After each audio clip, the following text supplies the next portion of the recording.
For today's video, nag-showing po na ako ng mga linisan ko pala yan na. Kasi pumunta ako sa bahay ng alaga ko naman. Kasi palaging daming makalat yan. Linisan ko once a week lang eh. Ito ang mga trabaho natin guys kapag OFW tayo, kung saan tayong hanggang bahay naglilinis. Pero bahay lang yan ng anak ko. Kasi binigyan siya ng freedom ang anak ng amo namin. Kasi lalaki, kaya nga may kalibin partner. Nandyan ako palagi, maglilinis ako. Yun o, nag-i-intro ako kasi maglilinis muna ako. Ipakita ko lang mga room na malinisan. Pero tingnan mo naman, ako mag-video muna ako. Tingnan mo lahat ng malinisan ko ay sobrang dami talaga.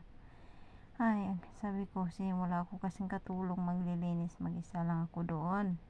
Kaya nga, pasimple-simpleng linis lang muna. Kasi maliit lang ang bahay.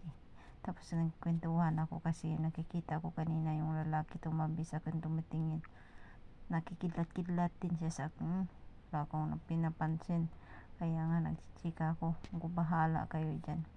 Hindi ako naghahanap ng isang lalaki. Ang hinahanap ko, kukulos-kusa ng inodoro para maka pera.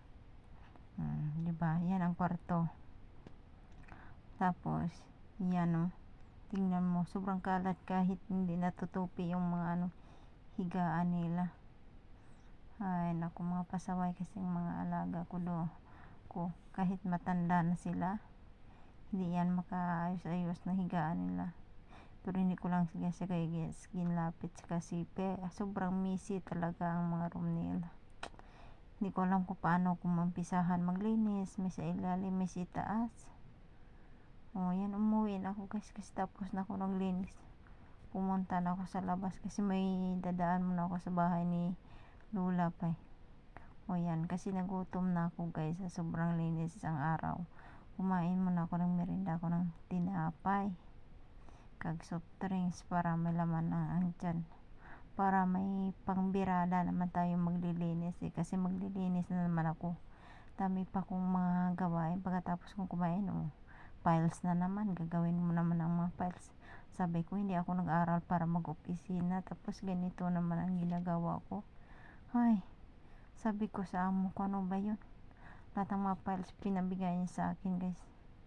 Ako ang nahirapan kung saan ko idikit, kung saan yung mga kasamahan niya, ano ba yung ngalan ng building. Ay, super talaga guys. Pagtapos ko linis, napagod na ako, dumaan ako sa kabilang bahay at